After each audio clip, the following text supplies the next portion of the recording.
Okay, you are listening to the award-winning Philadelphia Hall Monitor here on WPPM 106.5 in Philadelphia, on Comcast Channel 66, and streaming live at phillycam.org. You can find us on Twitter at Hall Monitor WPPM, on our website www.hallmonitor.org, or on Facebook at PHM WPPM.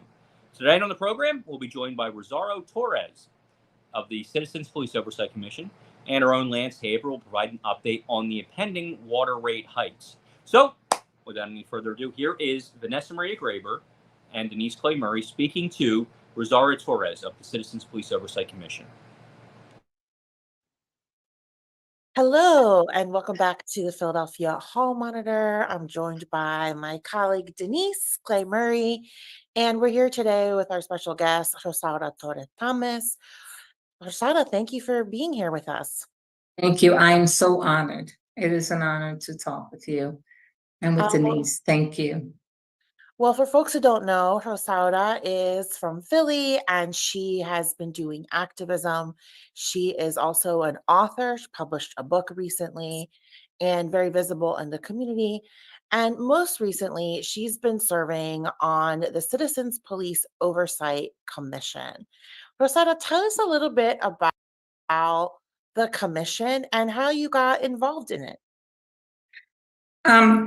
Well, we shorten it to CPOC, but Citizen Police Oversight Commission was created by our Councilman Jones, and now our Judge, Samantha Williams, because of what happened to George Floyd, Breonna Taylor, Tyreek Nichols, Walter Wallace, Freddie Gray, and others, and also our last young man that was killed, Eddie Irizarry.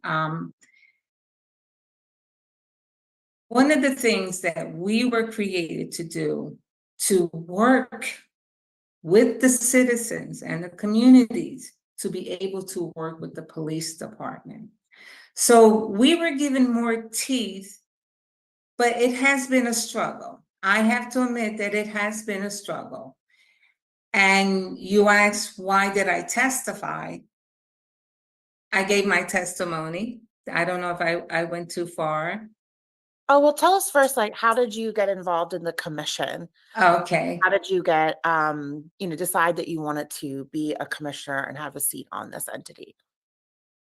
I have sons and grandchildren. And my son Moses, who I lost 2 years ago, was always racially profiled because of the way he looked. Moses, he looked like an Egyptian, beautiful young man. And a cousin reached out to me and felt that I should apply to be appointed as one of the commissioners. And I made it very clear, I don't know if they're going to want me. I have too much mouth. I won't keep silent. If I see something that's not right or hear something, I'm going to speak on it. He goes, sure, you should apply. I did. And I'm honored. To me, it was not to glorify myself or to fatten up my resume, because I'm almost 65 years old. And after this, I'm just going to sit quietly and watch my grandchildren grow. But when I was appointed, to me, it was an exciting day, because I would say, and I would speak out to the universe, Moses, I'm going to do everything I can to help young men and women like you who have not been treated fairly by the police department. My son Moses' father is a retired chief inspector for the police department, my ex-husband. But it was not, and I made it very clear to many police officers and to upper staff that we are not here to beat up on the police department, but how we can work with the police department and to work with our citizens.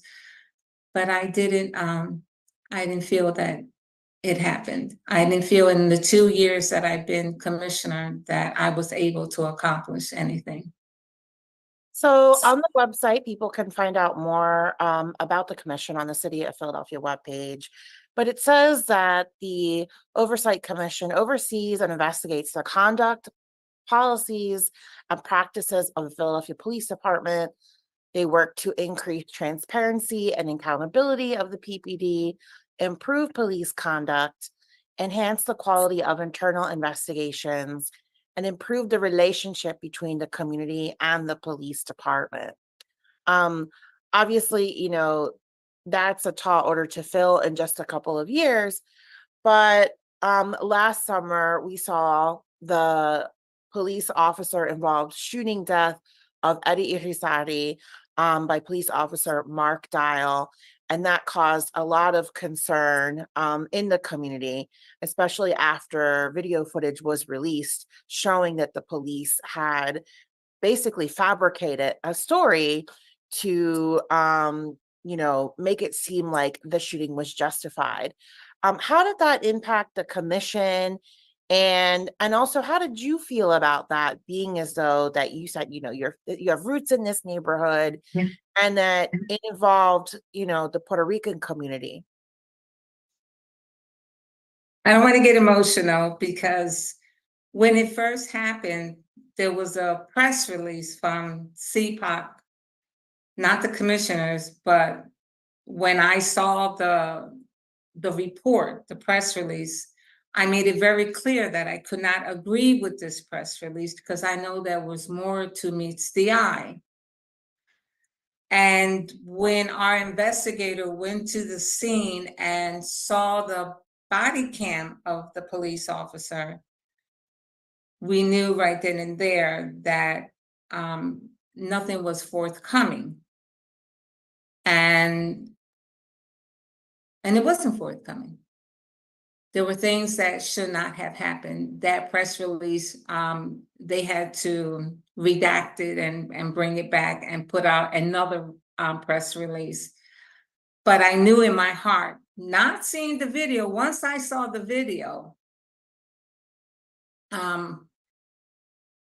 they treated him like he was an animal. And it was heartbreaking. And it was heartbreaking, not only for the Latino community where I grew up at, but for all the community in the city of Philadelphia. So it left a bad taste in my mouth because that could have been my Moses or my George or my Sincere or my little Adele or my husband. It could have been any of us. So I've been very outspoken, maybe too much to some people, but that's who I am. Well, speaking of which, you decided to attend a rally that was organized by a coalition of community-based organizations and community members in North Philly who wanted to show support for the family because the family was demanding that the district attorney press charges and release the body camera footage. Why did you decide to attend that rally? As the only commissioner that attended the rally, and it was just myself, I made it very clear to I was interviewed by the Inquirer that before I became commissioner, I am a daughter of Latino descent. I am a mother. I am a grandmother. And I am there for the citizens and for the family of Eddie Irizarry. It was not taking sides, but I was there in support of them. I was there to support them, to support my community, to support the organizations that organized this. So I was there to support them. And anybody else that needed my support, I was there. So I got kind of reprimanded for attending the rally.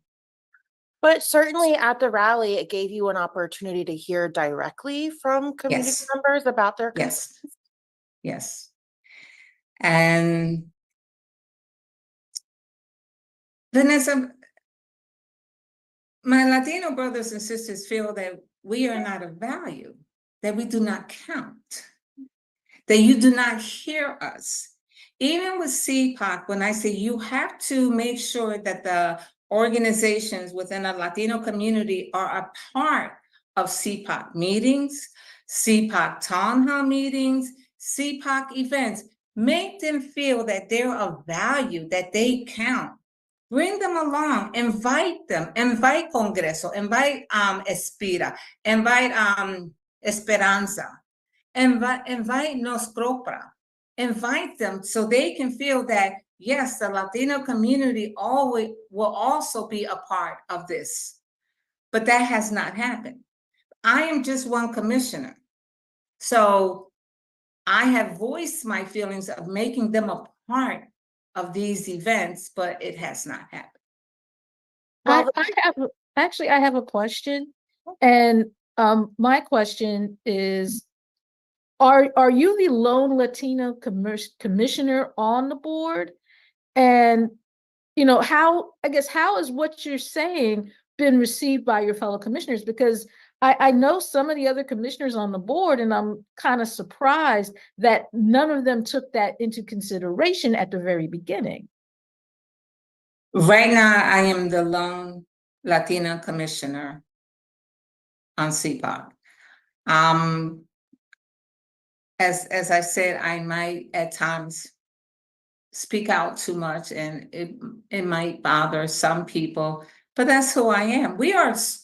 Women of color are strong, and I learned that from my mother. We stand strong. So as a Latina woman, and we have one staff member, Ms. Hernandez, and when we attended the last meeting with our new executive director, McClary, I asked her, did you invite the Latino community? And no, but she is not the top organizer with that. There are other staff members that organize that. And I really don't feel that I have a voice in it, but I speak on it anyway. I do. I speak on it. Well, to the commission's credit, they did hold a community meeting in Kensington. Yes, I was there. At Esperanza in May. And there's a report back available on the website for people who are curious. And I read through it and some of the concerns that are on there. And I guess it's like, what's the follow-up then? Because there was a lot of concerns from that community. And there, to my knowledge, there are meetings every month or every other month that the community members can attend. We have a meeting every month, twice a month. We have a meeting twice a month. So people can attend and talk yeah, about. Well, for the past 2 years, our meetings have been held on Zoom. They have not been held in person. And that was one of the questions that I kept asking. When are we going to sit with the citizens, with La Comunidad, and ask them questions, or let them ask us questions of what we are doing? Because no, we do not. We do investigations, and we only do shooting investigation, but because of the policies and the procedures, we're not allowed to investigate the police officers. So really, as politely as I can put it, and they have shared that there is truly no investigation for other cases when it involves other citizens. And I have experienced some unhappiness in regards to other citizens, but this is what we're supposed to do. We are supposed to sit with the community, let them ask us questions. How can we help them? But I don't feel that we have accomplished anything yet. I really don't feel that. So another question I have is, when you hear about the commission, you don't necessarily hear about why they exist or what they're doing. You hear a lot about some of the internal politics that are going on. You hear about, like there was an Asian gentleman that didn't even make it onto the commission because of some politicking that went on there. And you hear about all of that, but when the citizens voted for the commission to be put together, that's not what they voted for.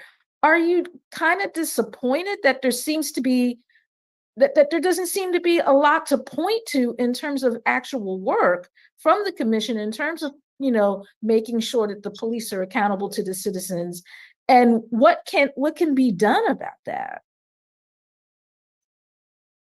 I agree. I agree with you with everything you said because I felt lost. I felt, well, what are we supposed to do? We're the commissioners. People will ask, you're the commissioners, you're the ones that are supposed to do something. And I'm like, I agree. But when you have that resistance from staff, and I have to say staff, I won't mention names, but from staff, it's a tug of war. We are supposed to sit with the citizens. They have to feel that they count. And if they don't feel that we're doing anything for them, they have every right to be upset. I don't like the politics part of it because we are for the people to work with the police department. And I know I'm being redundant, but I don't feel that it has happened. I feel that it's like, it's a mess. We have a new executive director and she comes from Dallas and her family comes from the Baltimore area. And I think she's awesome. So she's got her hands full, but I'm ready to work. I'm ready to sit down and have, and I always say, a powwow with the citizens, what we can do for them to try to work with the police department.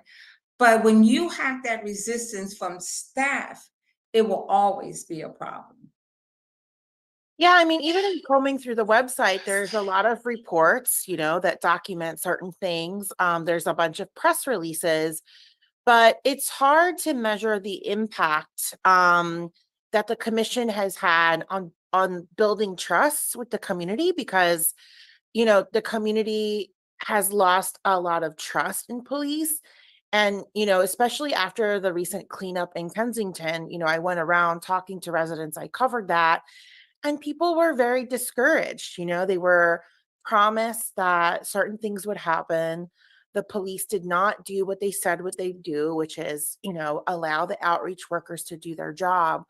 And now we have another a police involved shooting, where this time where a police officer was shot, which again, we're still learning the details of that. Um, is the resistance also coming from the Philadelphia Police Department? Or is it you're not even getting that far? No, it hasn't gotten that far, and I have never been disrespected by any police officer because they know that I'm commissioner or the upper deputy commissioners or the commissioner.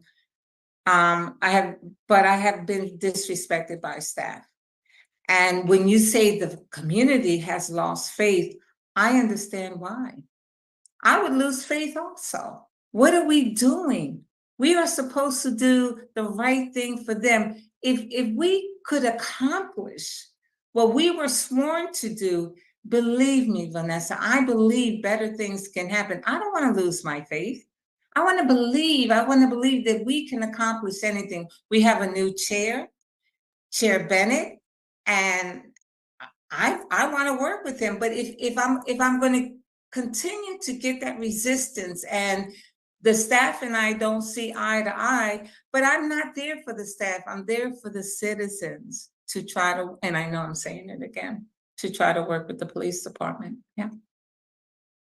So I want to talk about the recent public safety hearing in which a law was being proposed by the Public Safety Committee that would give more power to the commission itself to be able to vote off members. When the commission was created, that power rested solely with city council. And they were requesting to change that to make it easier to remove people. Can you tell us why you decided to testify at that hearing at City Hall that day? I knew that this bill was brought up was to remove me. So in honesty, I seen, I witnessed, and I have experienced things I wish I did not witness or seen. And I knew that I had to speak up for me because they were not speaking up for me. They were going to try to remove me because of the things that I did see. You do not, as a survivor of domestic violence, we do not blame, shame, or guilt a victim. We support them. We listen to them. But that's not what I saw. I saw damaging emails, I have to say it, that attack citizens, and it angered me because that was a blame, shame, and guilt, and we don't do that. Excuse me, we do not do that. As a survivor, I do not do that, but that's what I witnessed. So I had to speak up and defend me and advocate for me, that I know why this bill was, and it was passed, and I'm okay with it. I'm still being investigated because of the emails and an executive meeting that took place that I was verbally attacked by a staff member. Yeah. And so you came out against the bill, right? You did not Yes. want the bill to pass. You think that city council should still have that power. Um, Mhm. And you say the reason that instigated that was that they wanted it to make it easier to remove you after Mhm. the incident happened. Is what happened that you reported the altercation that happened at that meeting, and now you're seeing some form of retaliation? Yes.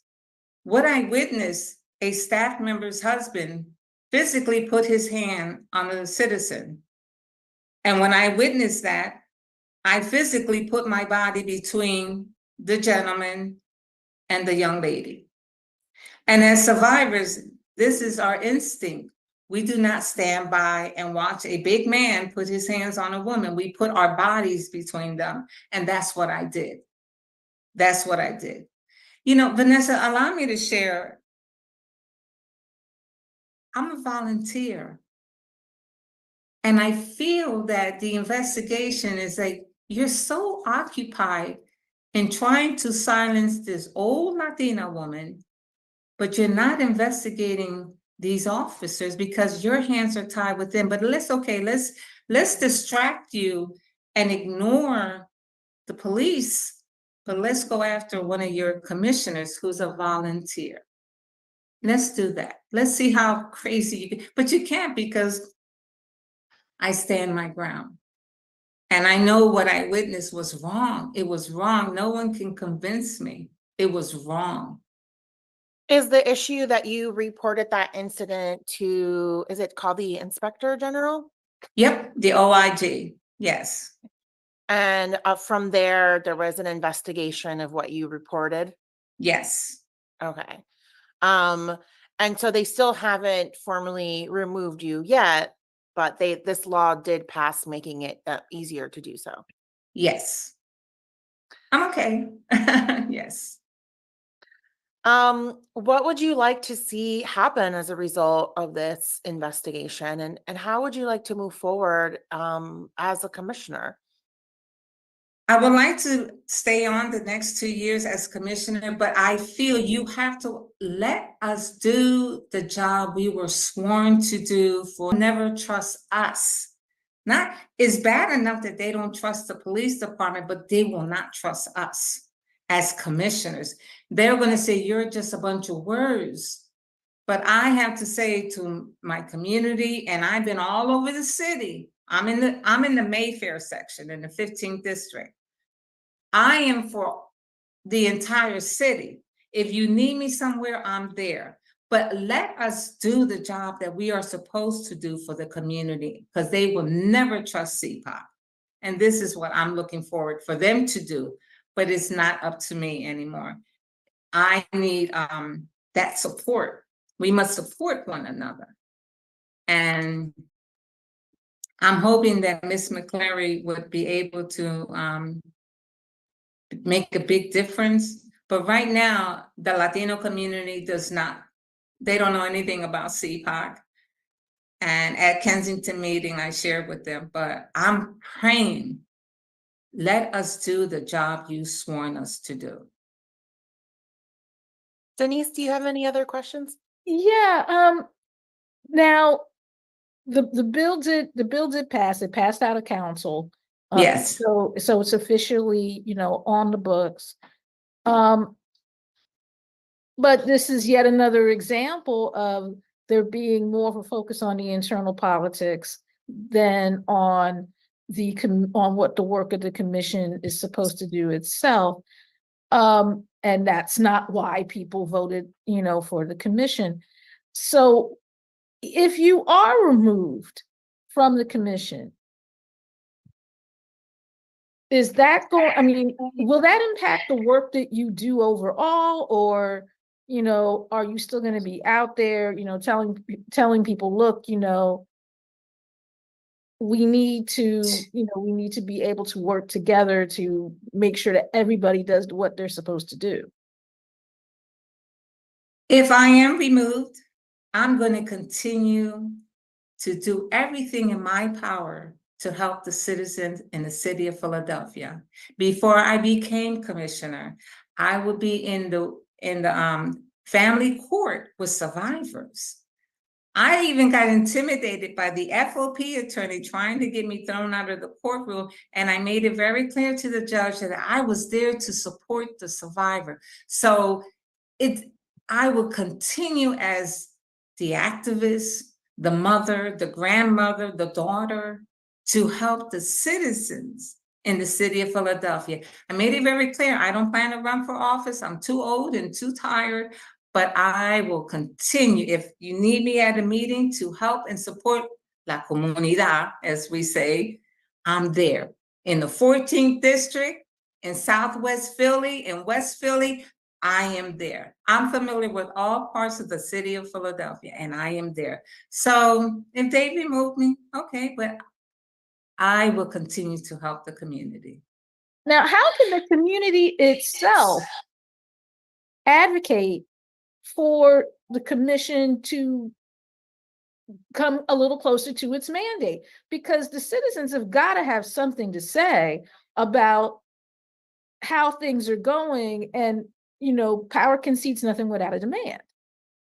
Oh my God, Denise, thank you. Because when I think of the election that is taking place now, we, the people, must speak up.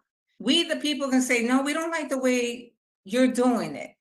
We want you to allow the commissioners to do the job that they were sworn to do. You must allow them. Stop blocking, as I would say. People would say, don't say blocking, say resistance. I have to say blocking because I feel like it's been blocking. When you asked me to come on today, I was a little reluctant because I have been attacked by the media in the worst kind of way, and I didn't know where to put my face. But our communities must speak up for us. Let us do the job that we were sworn to do, and we need them to help us to get across, not only to the staff, but to city council, that we want to do everything to help the communities to work with the police department. And I sound like a broken record, but I'm sorry. That's how I feel. Well, thank you so much for that. We're going to have to leave it there. Rosada is also an award-winning book author. She published a book called Abuse Behind the Badge, which is available if you look for it online.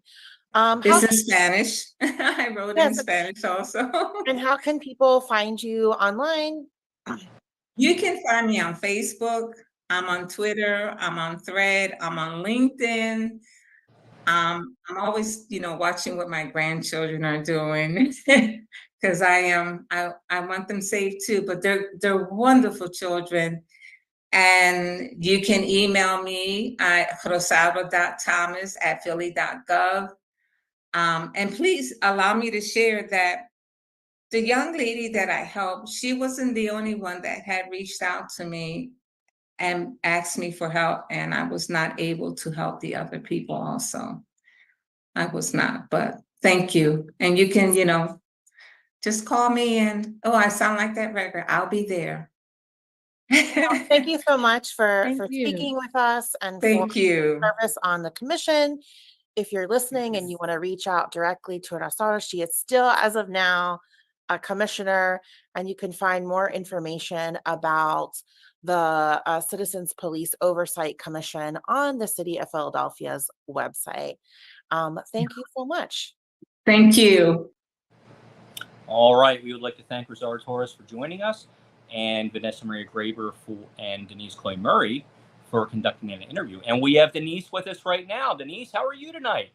I'm good. How are you? I'm fine, thank you. Busy night here on the show, Denise, and a lot going on, and a lot to talk about. But how are you doing? I'm doing okay. I'm doing But- okay. Just trying to get into the summer swing. When we're not covering city council, I sometimes end up dabbling in national politics. So right now, I'm going to be looking at tomorrow's presidential debate for a Yeah, me couple too. of news organizations. But by the same token, I think that all Philadelphians really need to check out this debate because Pennsylvania is a swing state in the 2024 elections. And as the 5-county Philadelphia area goes, so goes the state generally. Yeah. So it might be a good idea for you to catch tomorrow's debate. Granted, it's going to be some nonsense on some level. You know that Donald Trump is probably going to get up there and continue the performance that he put on at Temple University over the weekend. We all know this. But as I've been telling people since 2016, if the former host of Celebrity Apprentice is running for president, you really need to know what he's going to do when he gets in office. Now, some of it's obvious, but you really need to hear it so that you know what to do or what not to do when you go in the voting booth. Yeah. So we're going to talk more about that in the weeks to come because there's a lot happening with that, especially in the fall. But for right now, we're going to focus on something a little more local that impacts everybody in the city of Philadelphia, the impending water rate hike. And here is our own Lance Haver to tell us a little bit about that and what we can expect. All right, Lance Haver, there's a lot going on. There's always a lot going on. And we've been following this water rate hike case, I feel like the entire time we've been working together. What's going on with it now and where are we? So this is the fourth consecutive year that the Water Rate Board, with the agreement of what they call the public advocate, which is the lawyer that they hire, have agreed to raise rates by 3 to 4 times the inflation rate. And like in all the past years, they do it in private. It's a virtual meeting, so people are unable to show up and protest. They're unable to show up and speak. And the vote is going to happen. But prior to the vote, the Water Rate Board didn't tell anyone what was going to be voted on. They did lists and say at the meeting, they're going to be voting on what they call an adjustment. But they didn't say what that adjustment was. They didn't say what the total size of the rate increase was going to be. And they didn't say why they were doing it. So they vote virtually, so no one can hold them accountable. They vote on something that people can't know about unless you've been watching Hall Monitor or reading Hall Monitor. You didn't know that people were facing a 12% rate increase. In the final, what I consider indignity is what they call the public advocate. Now, again, this is community legal services. For people my age, community legal services used to represent organizations and used to have a client group and used to be comprised of people who are very much in the community. Now, community legal services is being led. There are 4 executive officers, all corporate attorneys. The chairman of the board is a class action attorney who defends corporations against the class actions. It's someone who represents chief legal counsel for Chubb. It's chief legal counsel at another white collar firm. So they have no more client groups and they don't represent anyone other than themselves. So the public advocate was the last saving grace trying to represent people before the rate board. It used to be that the public advocate had client groups, met with community organization, tried to get involvement, but that has all changed because the rate board, and I don't want to say they're dumb and I don't want to say they're ignorant, but in a very sophisticated way, gives the public advocate's firm a contract that has 4 consecutive years of renewal possible. So the rate board refuses to hold hearings to find out what the public wants in the public advocate, and then holds the power of reappointing the public advocate every year for the next 4 years over their head like a swords of Damocles. The rate board hires the public advocate, controls what the public advocate does, tells the public advocate that if the rate board is unhappy with what the public advocate is doing, for example, appealing a decision, the rate board won't renew its contract for the next year. And that's where we are when we're looking at the fourth year. I just want to add, privatization of the water department is not a solution. When we look in the suburbs and we see that the publicly owned water utilities or sewers utilities have been privatized, rates skyrocket 100, 150%. So that's not the solution. I also want to make clear that the water department isn't going to get every penny it wanted. That is absolutely true.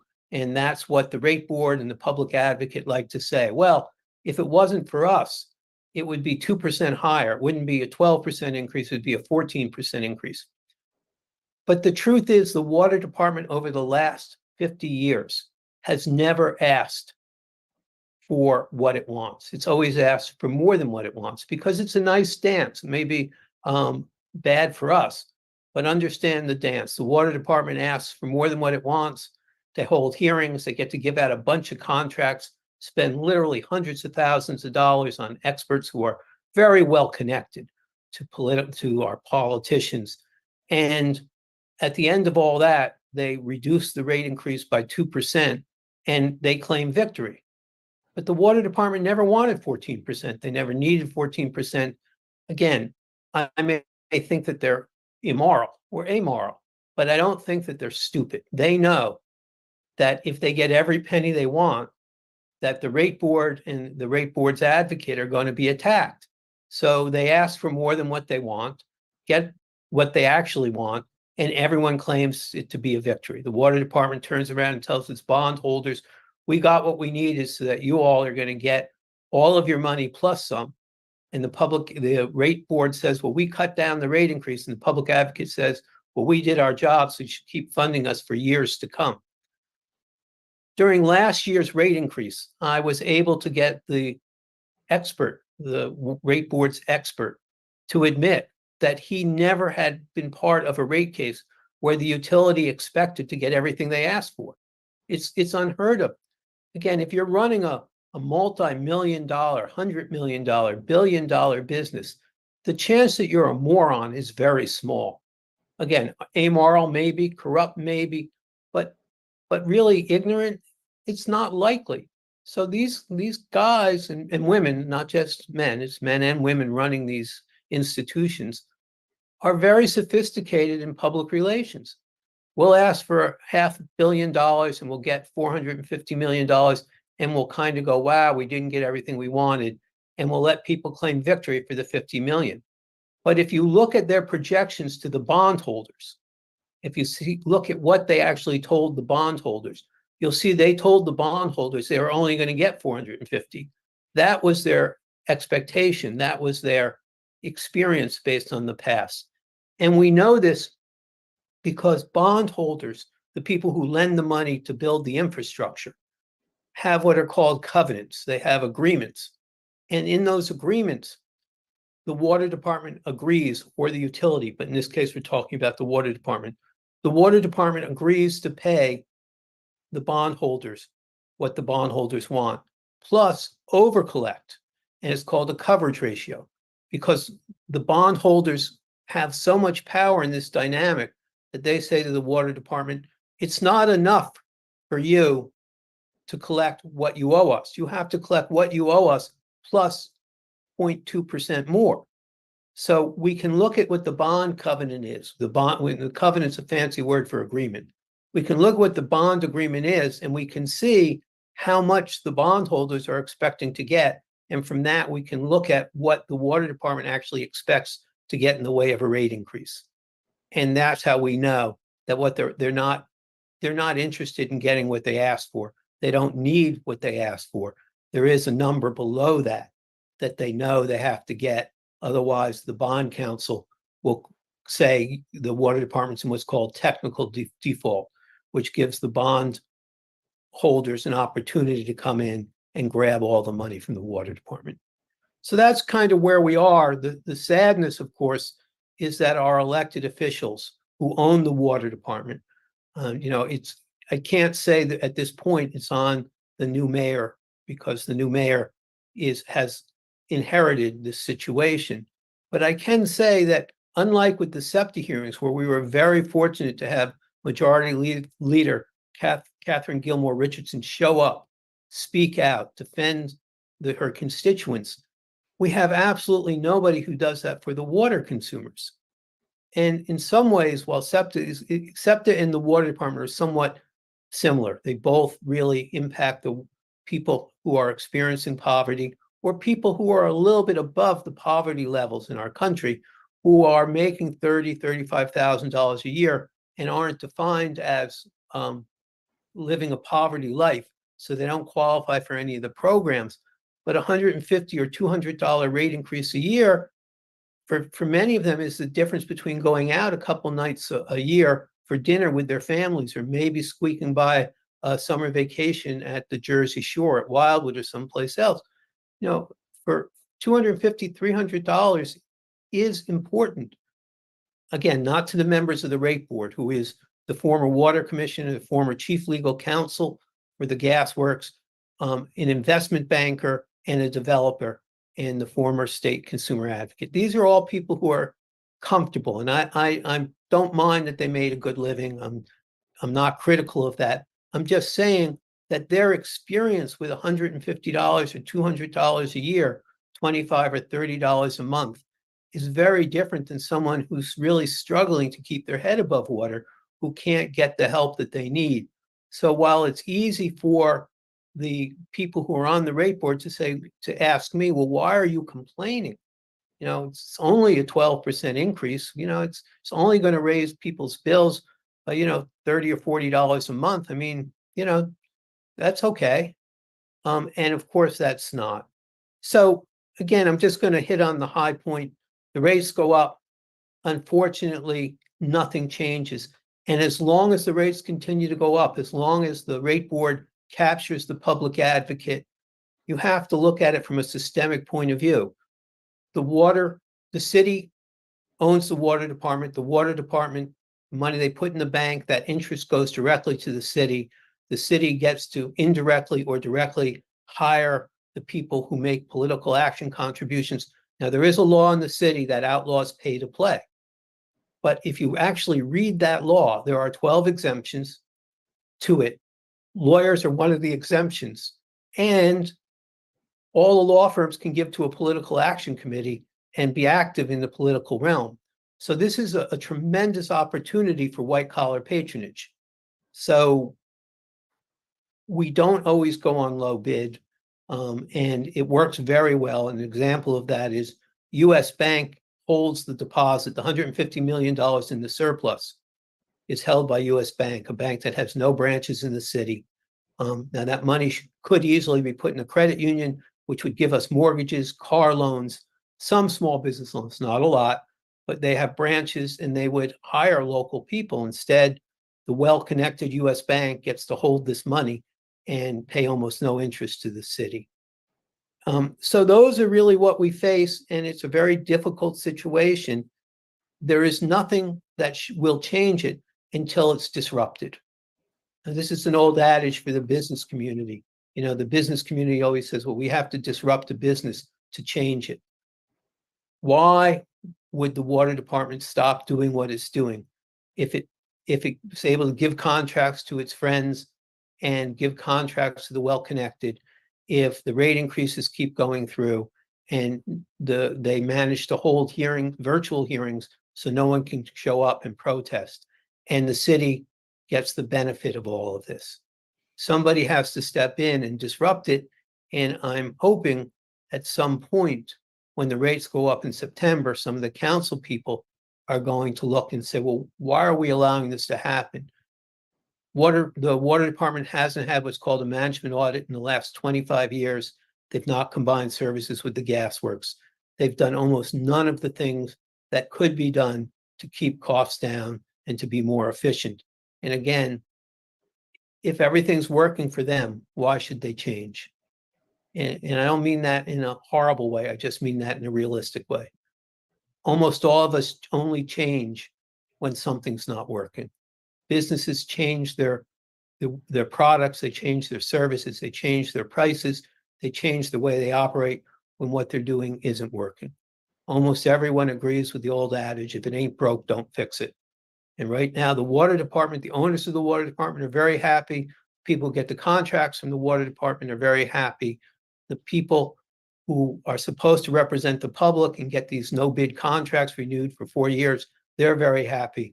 And the only people that aren't happy are the ratepayers, and the structure is such that the ratepayers have no power in this dynamic.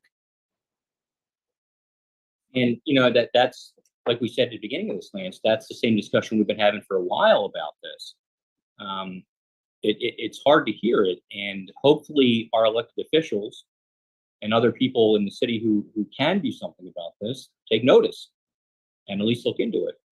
What should people do right now if they're concerned about their water bill going up? The best thing at this point they can do is ask their council person, did you know the water rates are going up 12% in September? Can I get your help in looking at what's happening? Because the water department is going to ask for another rate increase next year. Yeah. I mean, they're on a 2-year cycle. Every 2 years they ask for what's called a base rate increase, and every year they ask what they call an adjustment. Now, adjustment's one of those tricky words, because what an adjustment means to us is we pay more. What an adjustment means to the rate board is, well, we're not raising rates, we're just adjusting them. I know from time to time when I make these reports that people don't think I have a sense of humor. And I don't about these things. They're not funny. It's really a burden. But I do have to smile when the rate board actually told me, this isn't a rate increase, you understand. This is a rate adjustment. And I tried to say, well, if I'm paying more, it's a rate increase. No, we're not increasing your bill. We're adjusting it. And Adjusting it upward. yes, Okay. which is different than a rate increase. And the other shame again is the public advocate's role here. It's almost, when I look back at when I came to Philadelphia to do activism in 1978, and I look at the heroic role that community legal services played in representing community groups and advocacy groups and low-income people and their client groups and the direction they gave, and I look at what they're doing now, I am heartbroken. Chris Hedges, the former reporter for the New York Times, wrote a book called The Death of the Liberal Class. And he tries to tell people about how most of those institutions that were developed in the 60s and 70s and even early 80s have fallen apart and aren't there anymore. And community legal services is a prime example of that.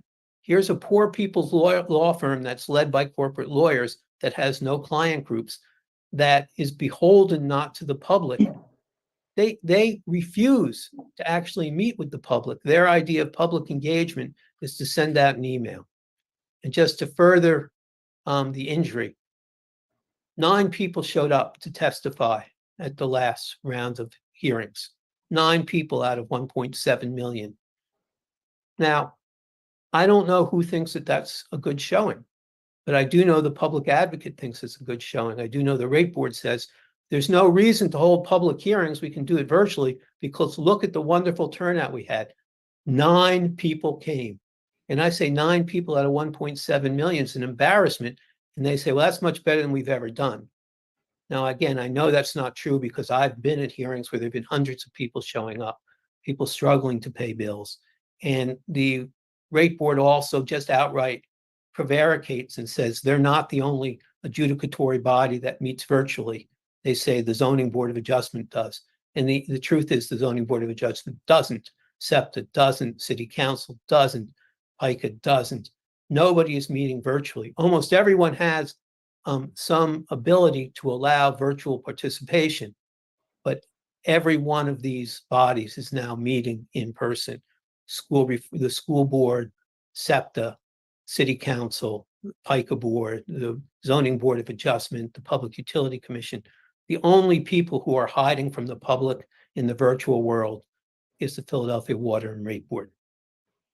Has anyone noticed an increase in people having their water shut off as a result of these hikes? Well, we know that that's happening, but during COVID, there were no turnoffs. And the data at this point is really very difficult to figure out whether these are shutoffs because during COVID, people didn't pay, or these are shutoffs as a result of the higher rates. One of the things that ends up happening is if for people who are struggling, they pay they feed the wolf at the door. So if people who are struggling understandably pay whatever bill it is that they have to pay first. And so during a moratorium on shutoffs, people who don't have enough to go around look at what bill doesn't have to be paid and don't pay it. Then when the moratorium ends, sometimes they end up with bills that are so large they can't catch up. So we won't know for another year the answer to your question. And unfortunately, I don't believe the water department's going to ask. We're going to have to rely on the School of Public Health at Drexel University, which does a phenomenal job of following these issues to try and sort out how many of the increased shutoffs came as a result of people who didn't have enough, not paying the water bill when they didn't have to, and now when they have to pay the water bill, not having an ability to do so. That is a realistic struggle. How long do we give people where they don't have to pay before we put people into a trap where they can't catch up? So there has to be some balancing act where we help people pay and we don't tell people don't pay at all and then say, okay, now you have to pay it all or you're going to get shut off. Because if I don't have enough to pay, I certainly don't have enough to pay $1,000 to catch up. It's oxymoronic to think somebody doesn't have enough money to pay the bills, but they have an extra $1,000. So I do think you're right. I think it's the type of thing that we have to look at. And it is a really significant problem. As we've talked about here, poverty in the city is a tremendous problem. There is a good program at the water department for people who are struggling economically called TAP. I hope everyone who's struggling signs up for it. The difficulty is who pays for the shortfall. The water department and the public advocate want regular ratepayers to pay for poverty, to pay for those experiencing low income. It would almost be like they would be supporting a tax on food to pay for people who use SNAP. Doesn't make a lot of sense to me to overburden people who just have their head above waters to take care of the people who are sinking. But that is their thought. The city has a huge surplus right now. The state has an even bigger surplus. It would be easy for the water department to go after those surpluses to cover the costs of the low-income plan. But the easier course for them is simply to raise rates on the rest of us because no one's paying attention. No one in government's paying attention. And sadly, the Inquirer and KYW and the television news aren't covering these stories. We're grateful for everyone who watches us and reads us, but we acknowledge that while we're reaching 20,000 families a week, there are 1.7 million people in the city of Philadelphia. And while 20,000 makes us the most well-resourced, well-read, independent news group in the city, it is still far short of the outreach that's necessary to make these fundamental changes. Well, Lance, thank you so much for that report. As always, we're going to be staying on top of this throughout the summer and into the fall. Well, we're just going to stay on top of it. There's no end date to this. Unfortunately, it doesn't end. Thank you both very much. And again, thank you for all the coverage. That interview you did on Juneteenth, that was a phenomenal show. That was just great. I was really thrilled to hear those domestic workers. I hope we're going to have them back soon. We are. They're going to be on soon. Great. All right. Thanks so much, Lance. Take care. All right. We'd like to thank our own Lance Haber for keeping us updated on what's going on with the water department. This is the story that never ends, Denise. We've been talking about this since we started, and we're going to keep talking about it. So, but Denise, there's something I want to bring up here. You're not going to believe this. Where were you last night, Denise? Let me start off with that. Oh, I was at the Philadelphia Inquirer building along with a whole other group of people that were part of the Every Voice, Every Vote initiative through the Lenfest Foundation. And Larry and Lance and I and Allison, who does our social media, we were there as part of, we have been given another grant from the Lenfest Foundation to continue what we do here at Hall Monitor as part of Every Voice, Every Vote. And we're going to have more announcements about that as we go forward, as we roll some things out this summer that will really get rolling, I think, in the fall. You know, Yes. but we're starting now. And just to give people a little snapshot, we really want to do more in the community. You know, we do a lot with City Hall, we do a lot with politics, but working with community groups is one of our key goals. And now we have the opportunity to do it.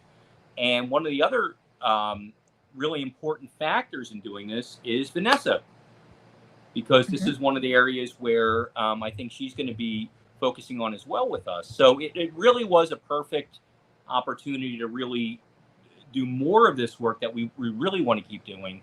And we're very excited about it, and we're really looking forward to it. Yeah, if you all liked the reports that we did from the Juneteenth celebration, we're going to be doing more of that. Going to community festivals, going out to places where people are hanging out to find out, A, what brings them to these particular events, and also what you want to see from your city government. What is it doing right? What is it not doing right? What would you, I mean, what's important to you? Like, for example, you want to see your water rates go down, or you want to see your gas rates go down, or you want to see city hall and your city government be a little more, I guess, amenable to you, or at the very least not make it hard for you to live in the poorest big city in America. Those are the kinds of things that we're going to be out, getting. We want to bring more of you into Philadelphia Hall Monitor. So now we have the means to do it. Yep. And so this is going to be a big step for us. We're very excited to do it. We've wanted to do some of these projects we're going to be rolling out for a very long time. And we intend to. And we think this is we're still going to do all the things we always do. We're still going to be at City Council. We're still going to do all those things. But this is added value that we're going to be providing. And we're really looking forward to doing it. And we think it's going to make a more dynamic news site for everybody. And that's what we want. We want more interaction with the people who watch us and read our newsletters and see our clips. Tell us what you want to know, what you think we should be looking into. We already have people who do that, and we found things and covered stories because people said, hey, you should look at this, and we do it. And we want to keep doing that. So, and this is another way to do it, and another way to be with you where you are, to hear about what you think needs to change and what questions you have for your officials. We're going to take it right to them. So this is going to be great, and we're really excited about it. Yeah, I'm excited about the prospect of, also doing some stuff with Philadelphians to get them to understand just how important their vote is. Because I don't think sometimes that Philadelphians understand just how important their vote is, not just in the national election, but also here locally. And also, we want to help you to better understand what you should expect from the second floor of City Hall and what is strictly the purview of the fourth floor, because those are two different floors. And that's a big passion of yours, Denise. Yes. I want people to understand how government works, because it is only through understanding how government works that you can get it to work for you. If I had a nickel for every conversation I've had with somebody who has told me that they would like to see council do something that is uniquely the purview of the mayor and vice versa, we'd already been out in the community because we'd have had tons and tons of money. Right. But what I'm hoping, among the things I'm hoping that we're able to do with this grant, is to help you better understand your government so you can understand how it works and how you can make it work for you. All right. Well, everybody's looking forward to this. It's going to be a great project. We're going to enjoy it. But we have to go now. So we'll be back next week on Hall Monitor.